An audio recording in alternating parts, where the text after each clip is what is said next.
Good afternoon, everyone. So thank you very much for joining us for this session, which is run as part of the University of Leicester's Refugee Week called Breaking Barriers. My name is Pascal Roussel. I work for the Sanctuary Seekers Unit, and I'm one of the organizers of Breaking Barriers with my colleagues Julie Umarova and Alex Palanak, who are also present today. So this session is for people from refugee backgrounds. So when I say refugee backgrounds, we don't just mean people with refugee status, okay? It's anyone who's been possibly displaced. So anyone who is looking at applying to study at university in the UK, who is already in the UK, and who wants to know more about student finance or other ways to fund their studies, particularly for undergraduate programs. So before we start, I'm going to go through a few housekeeping rules on the next slide. So you will not be able to unmute yourselves during this event. You won't be able to talk because we don't want you to be recorded without your consent. So if you have any comments or any questions, please use the chat box.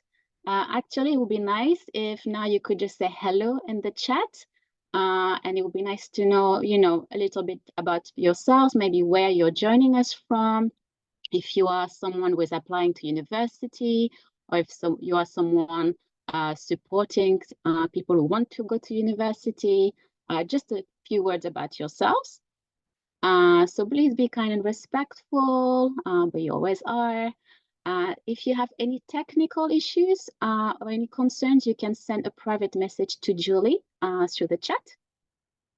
As I mentioned, we are recording this session for future use, but you will not appear on the recording because you are on mute, so don't worry about that. And if you have any queries following this session, please feel free to email sanctuary@le.ac.uk. And now, just before I pass over to the person who will lead the session, our colleague Kierun from the outreach team, I just wanted to say a few words about this event.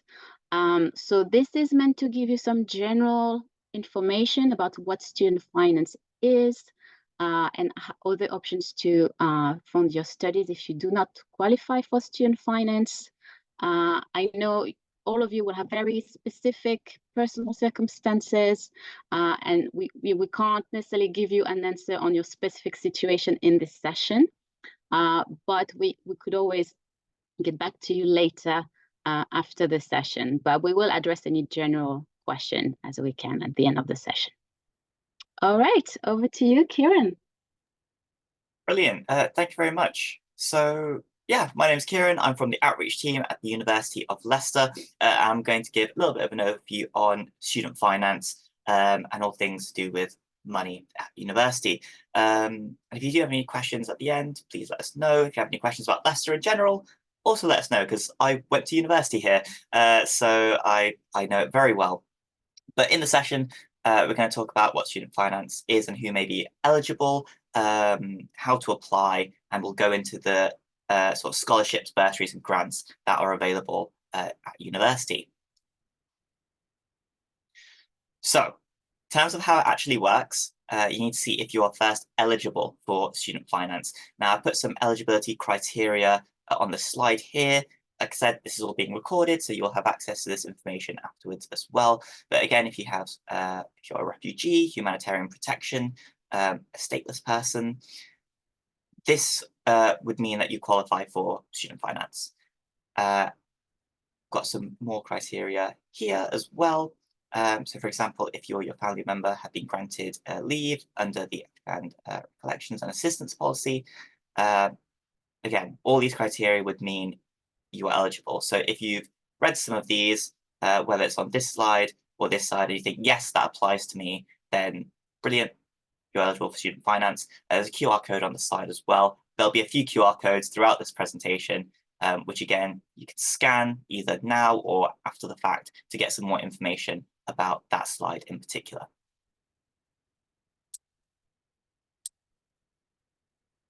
So you could also be eligible if you're not a UK national and you are either under 18 but lived in the UK for at least 7 years, 18 or over and lived in the UK for at least 20 years, and you must be been living in the UK, Channel Islands, Isle of Man for 3 continuous years before the first day of your course. So that's another way in which case you could also be eligible.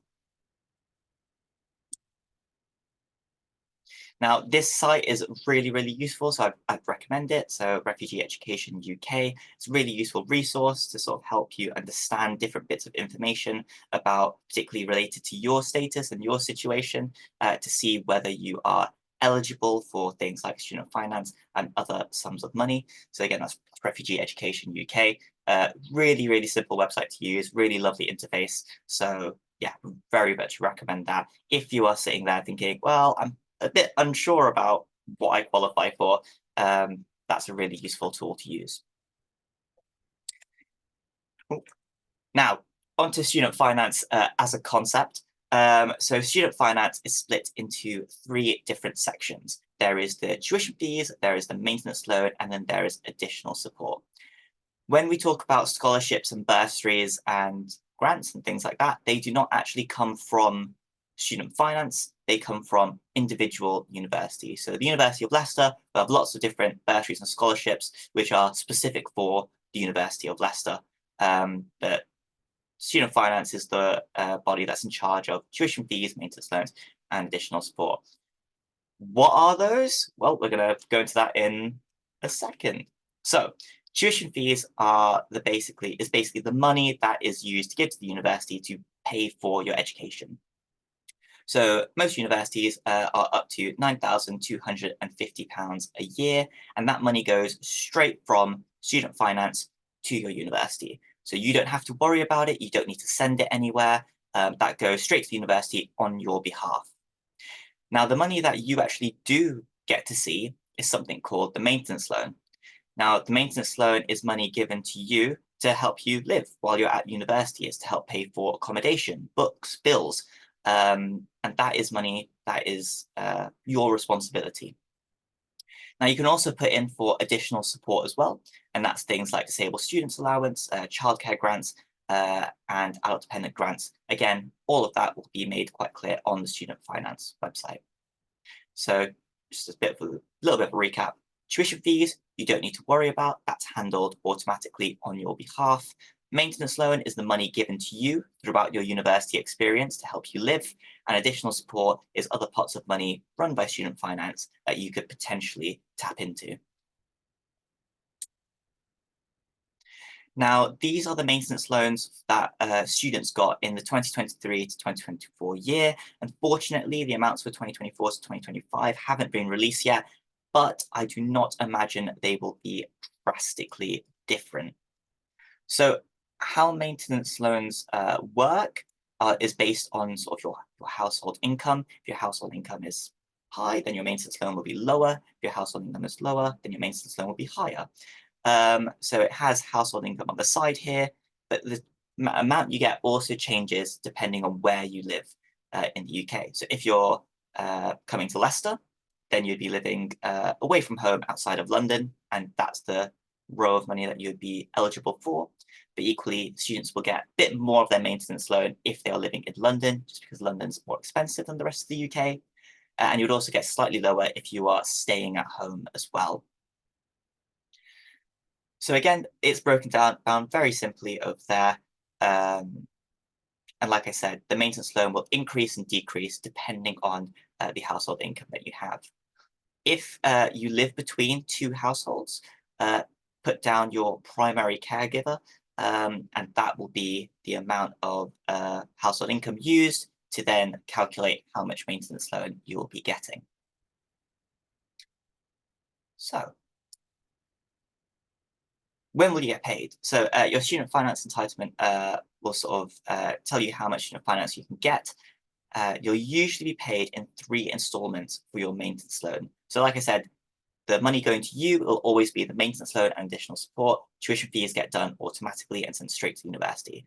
So maintenance loans are dropped in 3 installments throughout the year. Now, I have seen it all in terms of students and maintenance loans. So I will tell you what I tell all the students I talk to, which is I think it's very good that they dropped into 3 installments because sometimes students will go to university and some money will drop into their account and they'll get very, very excited and spend it all immediately within the first week of university. And then they're going to have to live off things like beans on toast for the next 5, which I would not recommend to people.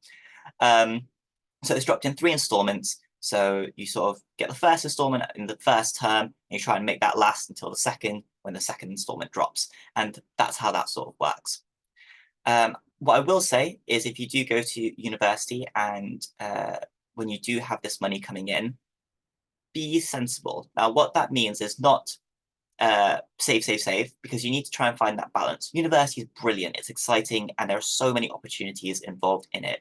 So you've got to find that balance between being responsible with your maintenance loan and maybe saving for rainy days and budgeting a little bit, but then also enjoying yourself and enjoying the opportunities that come to you at university, particularly during exam times. Maybe just stretch and get that extra tub of ice cream, to help with the stress of certain exams that you might have. So it's always good finding that balance. And just as a reminder, before you're eligible for any sort of money coming into your account, you do need to register the university or college that money is going into, just so student finance know where to send that tuition fee money, but also to know that the maintenance loan for you is going to yourself while you're at a particular institution. Now, like I said, I did mention that there's 3 trees for student finance. There was the tuition fees, maintenance loan, and additional support. Now, the additional support is things like disabled students allowance, help for students with children, and adult dependence grants. Again, more QR codes, so you can give that a scan to find a bit more information.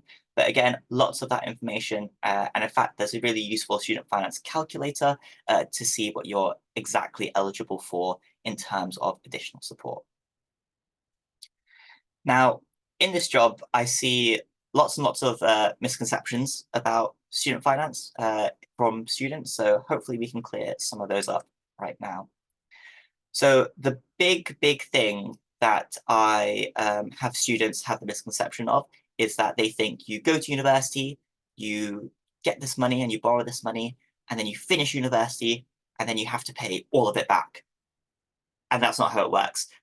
Believe me, if someone knocked on your door at the end of university and said, "Hi, all that money you borrowed? Brilliant. I'm so glad you got your degree. We want it all back now." That's how it works. Nobody would go to university.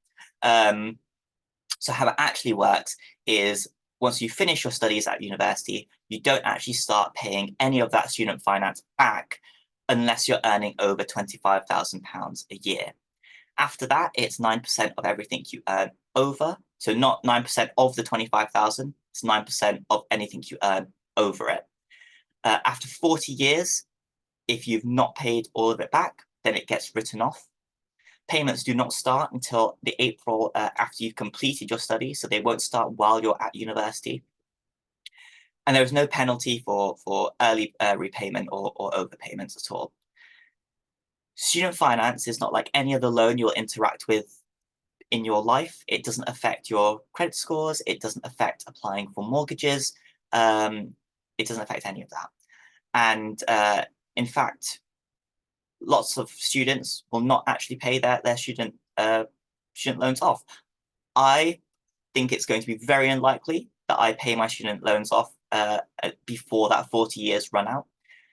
So rather than thinking about it as a debt that I have to pay off and it's going to be hanging over me, I think about it as I went to university, I used this system, I'm going to contribute back into that system as almost an extra tax for either 40 years or until I pay it off. So the people coming after me can use the system in the exact same way. That's how I think about it anyway. Now, here's just a bit of a visualization of what that actually looks like in real life. So if you had a salary of £25,000, you wouldn't be paying anything back into your student loans because you're not earning over that amount. Say if you were earning £35,000, that would be 9% of anything over 25, so that'd be 9,290, and it would work out to about £69 a month. And again, we've got some other calculations there as well. So, if you take an income salary of 28,000, 9% from that I won't make you guys do the maths. Don't worry. I'm not going to expect answers in chat or anything like that. I will give you the answer though. So that would be 2,290, and it'll be a monthly repayment of £17. So that is the reality of it. That is what paying your student loans looks like. Something that I also want to mention, it's done automatically. You don't need to calculate this. It's done automatically and it's taken out of your pay slip every month. You don't need to think, oh, right, how much do I owe because I'm earning X amount of money. You don't need to do that. It's all done automatically. So it's one less thing that you have to worry about. Now, students are also concerned about things like interest and things like that. So student loan repayments have changed for students starting from 2023, 2024. Interest rates will be at sort of 0% RPI, and interest rates will match inflation, unlike previous years. So interest rates are applied to your student loan until your loan balance is repaid in full or written off. So that basically just means there will always be interest being added onto your loan until that 40 years is over or until you manage to pay off that loan. And you'll be sent regular updates in post. You can get updates in email as well. And they're fairly on the ball with that. In fact, when I started my first job, I got a post from Student Finance England. And I got very confused because I thought I'm not at university anymore. Why are they sending me mail? But it was just an update on the student loans process and what that then means for me going into the world of work and how that then affects the loan. So you do get information from Student Finance England. So like I said, lots of students I talk to are quite scared of loan interest. So again, graduate earning £31,000, 575 a year, repays £450 a year. So over 40 years, that's about 18,000. Now, the student will therefore only pay part of their tuition fees, never mind the maintenance loan and the interest. What that basically means is, as I said before, most students will not pay off their entire student loans. So the interest for the majority of students doesn't really play a significant part in it because, like you said, it's an extra tax almost. So if you aren't going to pay off the student loans without any interest anyway, then you should really need to worry about paying off student loans with the interest. Doesn't matter, no matter what the interest goes up to, no matter what the loan is, after that 40 years, it gets written off. It's genuinely that simple. So you don't need to worry about that as much. So there you go, just a bit of a statistic. 83% of people are estimated that they won't clear their student loan within 40 years. 83% of people who go to university are not going to finish paying their loans in 40 years. So they'll spend 40 years, or almost, like I said, paying that additional tax, but they're not going to finish it entirely. So therefore, they're not even that worried about the interest that goes on top of it. Hopefully that makes sense. If it doesn't, remind me at the end. I can go through it again. But the main take-home message is don't worry about it. Right? It's one of those things where it's almost negligible, so don't be too worried about the interest coming onto that loan. So how do you actually apply? How do you apply for student loans? So you apply through sort of the government website and through Student Finance England. Applications for 2024, 2025 are not open, so please keep looking. Please keep updated on Student Finance website, because as soon as they are open, they will be all over the Student Finance website, so please keep an eye out. Household income is assessed based on your previous tax year. So if your household income has decreased since then, you can be reassessed as long as it's by at least 15%. When you go to apply, you will literally see this picture at the bottom of the screen here, where you just create an account and you go through the motions. Remember your passwords. It is so important. Student Finance is one of those accounts that you will make which you really do not want to forget the password for. It's not impossible to sort of, if you do forget the password, but don't put yourself in that situation in the first place. So if it helps to write it down, or put it on a piece of paper, put it in a safe somewhere, give it to parents or carers, just so that they're aware. Just make sure you need to do whatever you need to do to not forget that password. So you can even apply if you've not made your decision on UCAS. I'm going to come back to UCAS in a second. If you've not made your decision on UCAS, please apply anyway, because you can always change that later. There'll be an option to tick a little box which says share your information with universities. Now, I'm going to stress that is entirely up to you, but I would highly, highly, highly recommend it, because what that then does is universities get your information and they can automatically filter whether you would be eligible for certain pots of money. And you might not even be aware that you are eligible for some of these things, but by ticking that box, the university can just go through all that information and say, oh, yeah, the student actually applies, is eligible for this, and they'll put you in automatically. So you need to reapply every year, so don't forget that. Some students think, oh, well, yeah, I did it, I started university, and then they forget about it. Remember that it is a yearly thing. Do not miss the deadline, because then you are not guaranteed that money when you start your studies at university. So it's so, so important to make sure you do things as early as possible. Now, circling back to UCAS, some of you might know what UCAS is, some of you might not. So UCAS is basically the platform that students will apply for universities in. You'll pick sort of 5 universities, and you'll pick your firm choice, and you'll pick your insurance choice, and that's all done through the UCAS system. There's also a UCAS website as well, which is very useful because it has pretty much every single course there is in the UK from all the different universities. And you can filter that way as well and see what's on offer. But UCAS, again, is just a platform that all students will use when picking their universities. So if you've not had a look at it, you can type it in Google, have a bit of a nosy around and see what it's like. But that is what you'll be using when picking your university options. So now a little bit about managing money at university. I know there's a lot of information being thrown your way, so I do appreciate that. Just trying to absorb as much as you can, and you might need to come back again and maybe rewatch a few things, but that's absolutely fine. It's exactly like that at university. Sometimes you don't take all the information the first time around. You go back to your lectures and you look at them again. But anyway, managing your money at university. So accommodation.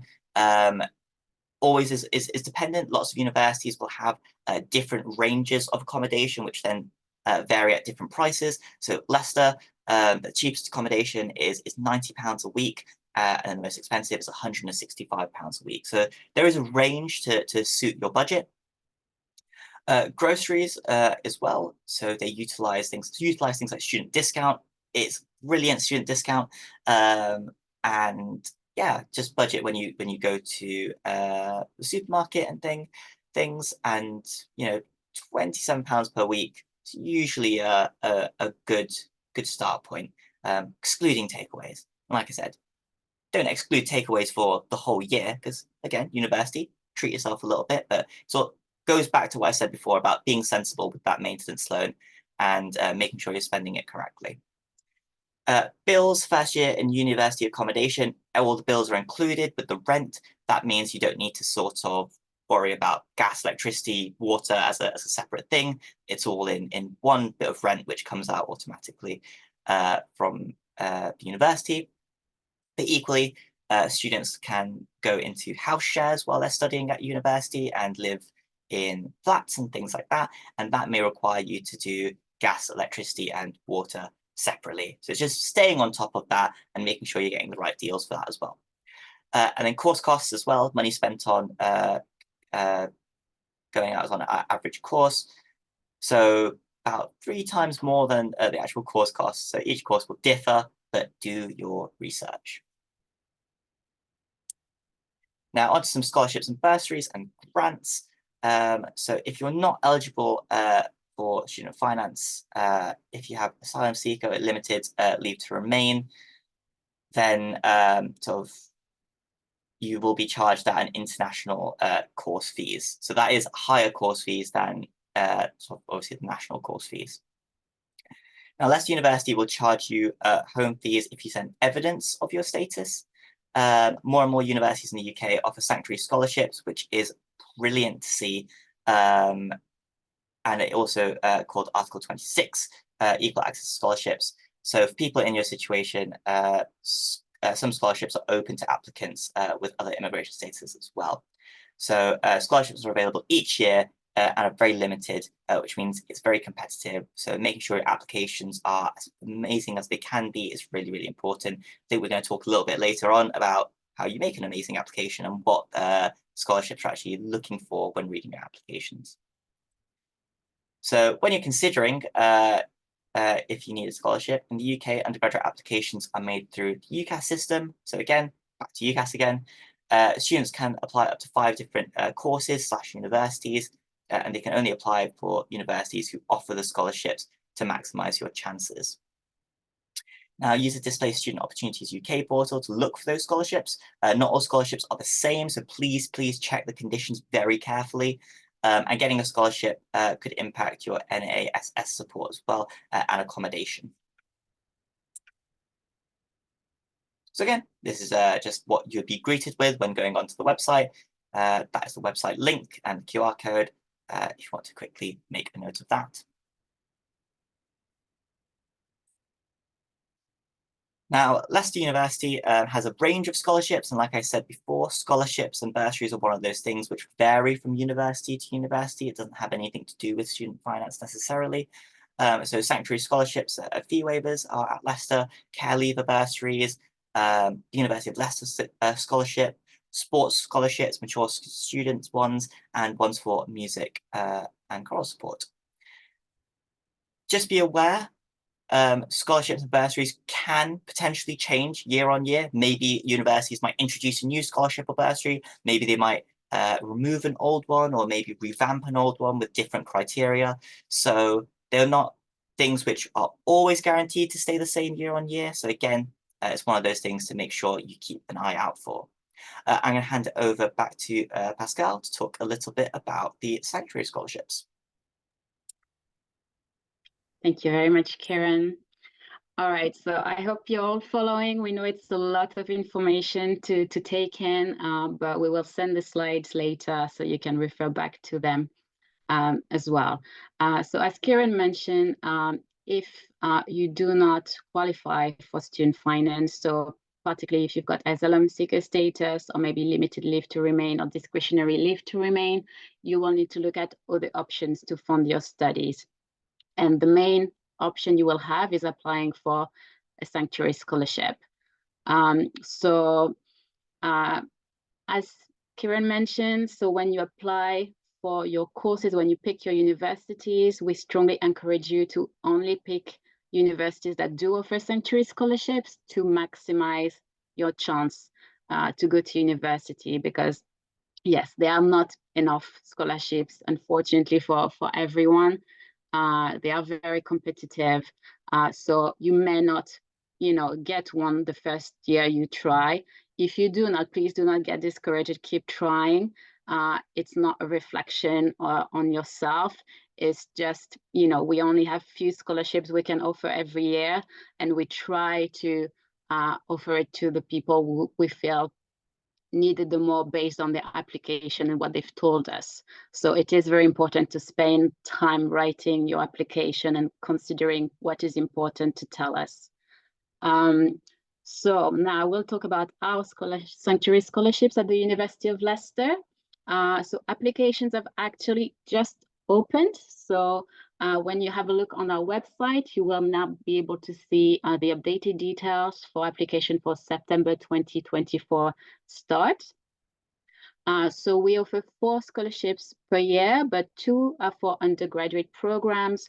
1 is for a master's program and 1 is for PhD, so research program. So this time, the deadline for application is a bit earlier than in previous years. That's because we've listened to feedback from applicants. So the deadline this year is the 12th of May.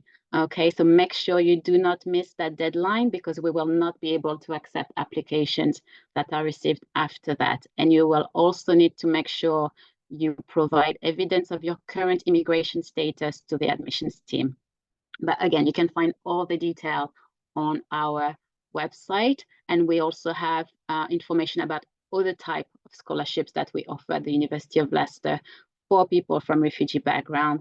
So some for our processional English programs, others for distance learning master's program, and we will also have one scholarship for people affected by the Ukraine conflict for one master's program. So all this, it can be found on our webpage, and you can see the QR code here on this slide.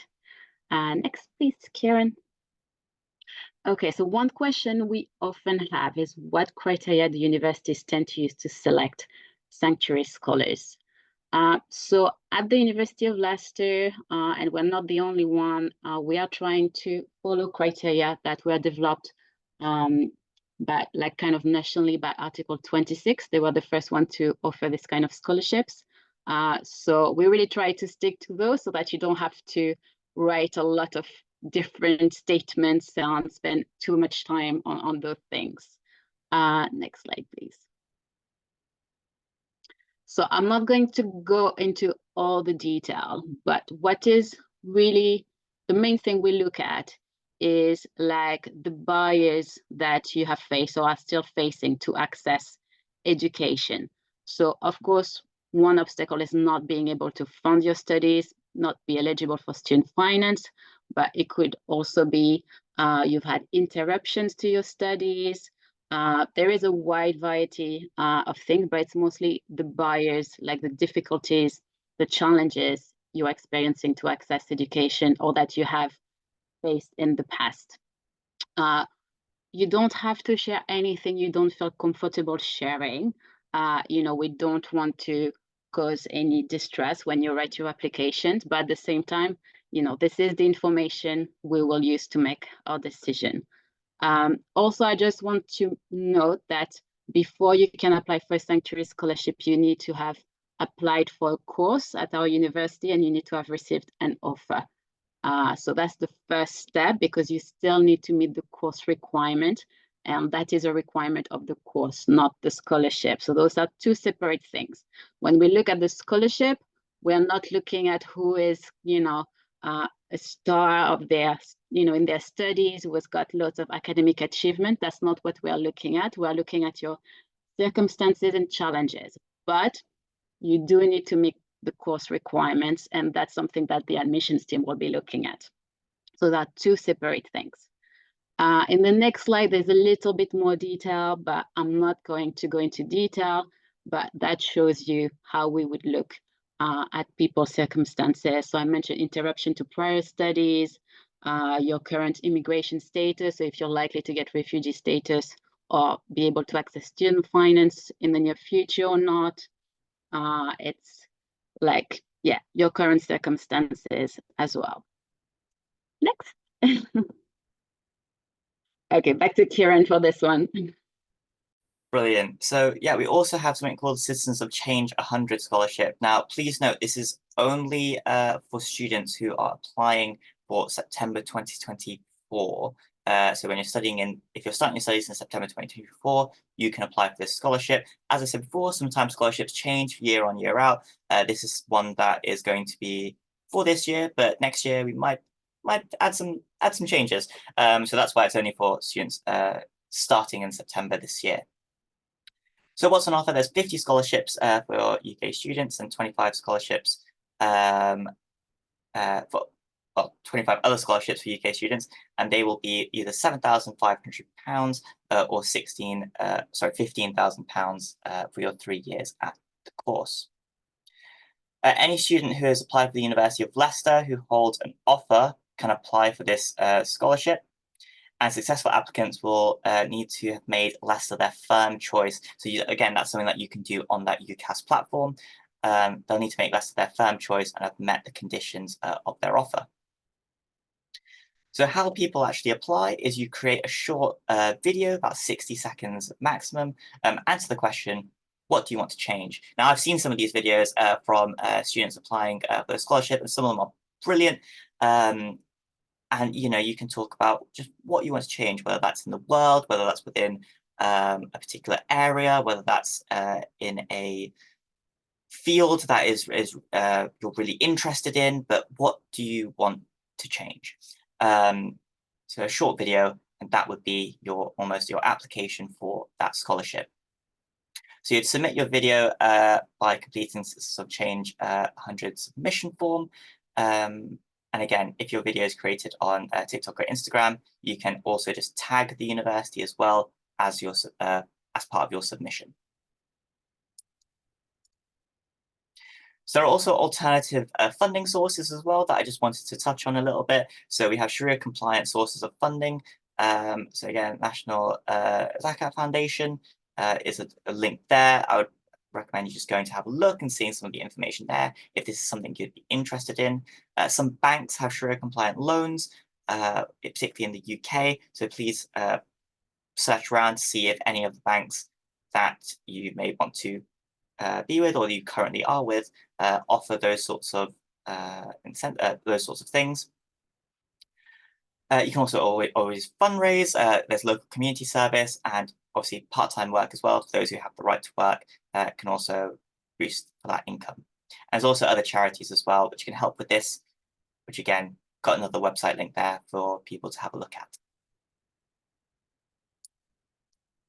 Now, grants are not just offered by universities, and they are offered by lots of different institutions and organizations. And there are some absolutely weird and wonderful grants out there. So please do have a look around. I've got just some examples of some of the ones I've found in the UK. So if you aren't sort of musical, sporty, or predicted super high grades, that doesn't mean there isn't anything for you in terms of grants. There's always some interesting grants circling around. For example, like the Veggie Charity will give you £500 if you are vegetarian, or promise to stay vegetarian at university. So again, there are some really interesting ones out there. You just got to sort of look for them and see if you can apply for them and see if you're eligible. So one that you may have come across, may have heard of, is things like the NHS grants. Now, to be very clear, asylum seekers and people with limited leave to remain are not included on the list of eligible students for NHS bursaries. Sanctuary scholarships as well do not usually apply to medical courses just because of how long the medical courses are and everything that goes into a medical course as well. So I just want to make that sort of very clear off the bat. However, if you are sort of eligible for student finance, things like that, there is NHS maintenance grant from 2020 onwards, which hasn't changed too much. And again, all new and continuing degree level nursing, midwifery, and other allied health students on courses like that can receive a payment of at least £5,000 a year, which they do not need to pay back. So the difference between a grant and a loan is something you will sort of start to pay back bit by bit. A grant, there is no sort of, you do not need to pay that back. So again, additional childcare allowances on top give you an extra £1,000 on what's already offered. If you want to know a bit more about some of the NHS bursaries, again, we've included that link there for people to have a look for more information. And again, just a little bit about child dependent allowance. So eligible students attending full-time pre-registration healthcare courses will be able to claim a set amount of £2,000 per academic year. Now, that's available to new students who have parental responsibilities, and again, the criteria is outlined there below.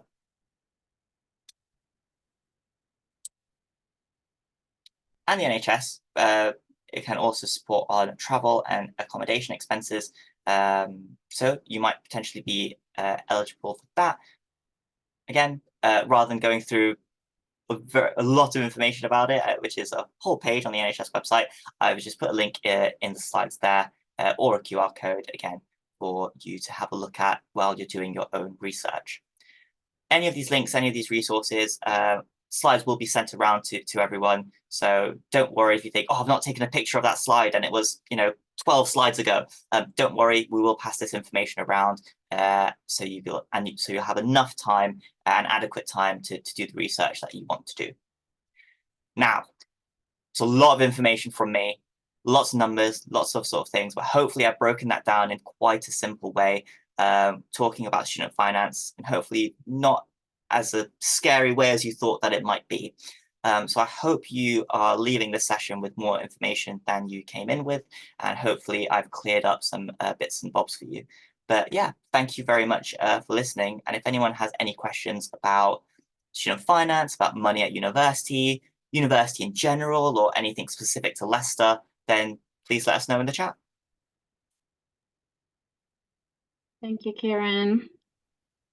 All right. So yeah, so if you have any questions that we can try and answer now for you, please do pop them in the chat. We will give you a moment to do that. And while we wait for questions, Kierun, if you want to go to the next slide, I would just like to mention another event that is running very soon on the 11th of March. This is not run by us, it's run by Student Action for Refugees, which is a national student societies. And they will be basically doing a session specifically on how to apply for sanctuary scholarships. So you'll be able to get some help, and they will also do an overview of sanctuary scholarship and student finance. So you may want to join this as a follow-up to get this extra help. So you have the QR code here that will take you to the page to sign up for the event. It's an online event, so then they will send you the link to join. All righty. So for now, I see a lot of thank yous. I don't see questions. Any questions? There are no silly questions. There really isn't. Yeah, happy to answer anything that I can answer. Yes, do not be shy. The session is for you. So we will try our best to answer your questions if you have any, but do not be shy. Okay. Are there any special requirements and conditions in the Scottish universities? That's a good question, because we have mentioned Student Finance England, but actually you have 3 different student finance, and you have a separate one for Scotland, and things, I believe, work a bit differently in Scotland. I'm not sure if Kierun is able to speak a bit more about Scotland. Obviously, we are based in England, so that's what Yeah, we're it's a really good question, and it's one of those that I unfortunately can't answer.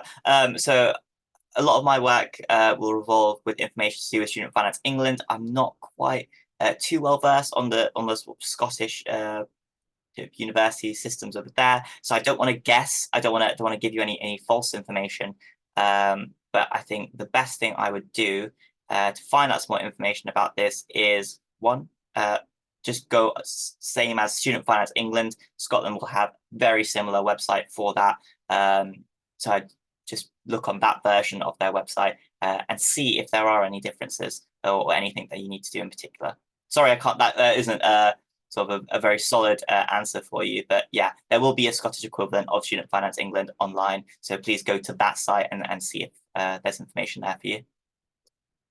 Well, it's your question specifically related to student finance. I'm not quite sure what you mean by any special requirements and conditions in Scottish universities, because I think if it's in terms of student finance, the process will probably be quite similar. Although I feel like the conditions in Scotland are a bit more favorable, actually. I think I've heard something along those lines. But yeah, the best thing is for you to check their website, and you'll find the detail about that. Sorry, we are based in England, so we are not as clued up on Scotland and Wales. Any other questions?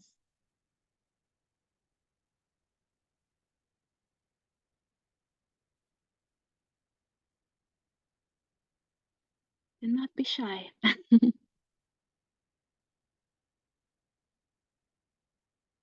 So if you want to tell us in the chat, do you think you are eligible for student finance, or do you think you have to apply for a scholarship, people who are here with us, if you are an applicant, of course?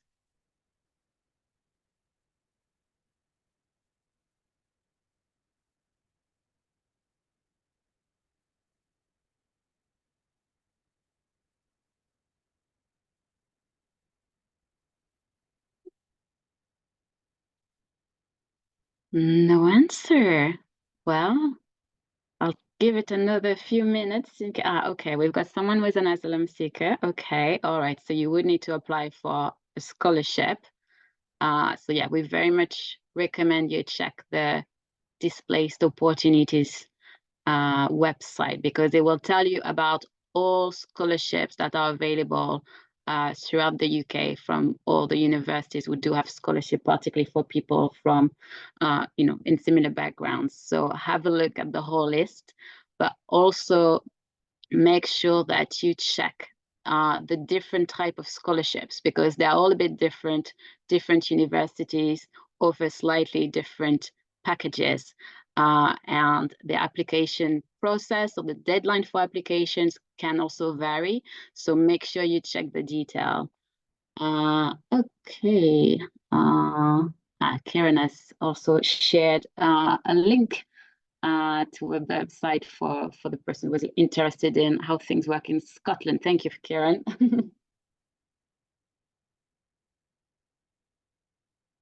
Okay, so Ukrainians, you should be eligible for student finance, actually. So there are also some scholarships that are available to Ukrainians, but normally Ukrainians who are in the UK on, well, in this case, the Homes for Ukraine scheme are eligible for student finance.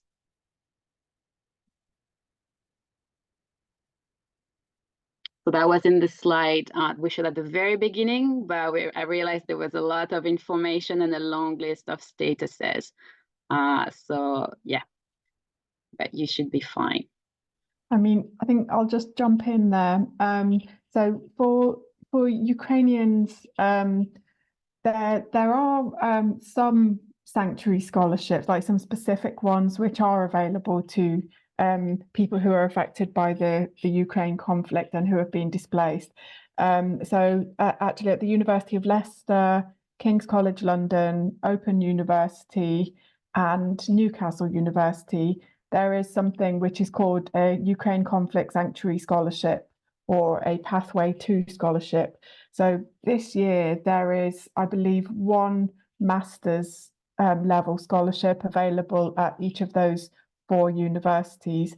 So, so Natalia, if you're looking at a possible master's program, then that would be something that you might be eligible for.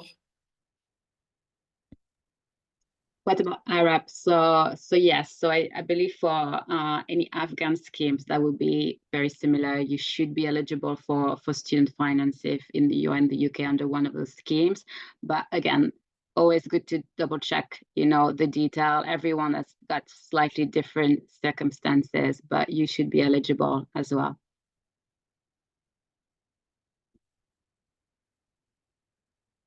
And actually, I think it's worth mentioning that we've been talking about student finance and sanctuary scholarships, and we've been mainly focusing on sanctuary scholarships, which are for face-to-face programs. But actually, there are also some sanctuary scholarships for distance learning programs. Now, quite often these are fee waiver only, so they might not come with a bursary or like living cost payments. However, sometimes it can be easier to get those scholarships. So if you don't mind studying by distance learning, then that might be a good thing to look into as well. So again, I believe we shared a web link to the Displaced Students Opportunities UK website. So on that website, you can also find distance learning opportunities. So yeah, I can see, Natalia, you said in the chat that you're looking for masters. So in that case, you could have a look at the websites of University of Leicester, King's College London, Open University and Newcastle University, and just look for Pathway to Sanctuary Scholarship or Ukraine Conflict Sanctuary Scholarship. And then you should find those opportunities there. Yes, and as Alex mentioned, in terms of distance learning program, we do have a number of scholarship available for distance learning program at the University of Leicester. And those are open not just to people based in the UK, it could also be anyone displaced or all around the world. Again, you need to meet the course requirements first and then apply for the scholarship. Those things are looked at, into steps. But that means, a lot more opportunities and also for people who are not based in the UK. And I believe the Open University also offers scholarships for distance learning undergraduate program. But I may be wrong, but I believe it's only for people based in the UK. So you would need to double check their website.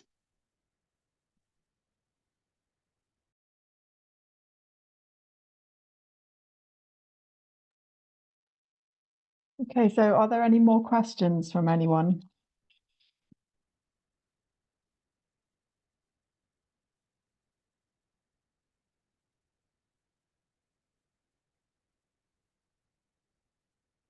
Okay, so it doesn't look like there are any more questions coming in. So I think perhaps we can wrap up the session at that point. So Pascal, do you have a final slide? I do not. This is the final slide. But okay, so in that case, we would like to say a huge thank you to Kierun for coming along and sharing his kind of expertise in this area. It was a really helpful presentation, and I always learn something from listening to your presentations on this topic, Kierun. So yeah, thank you so much.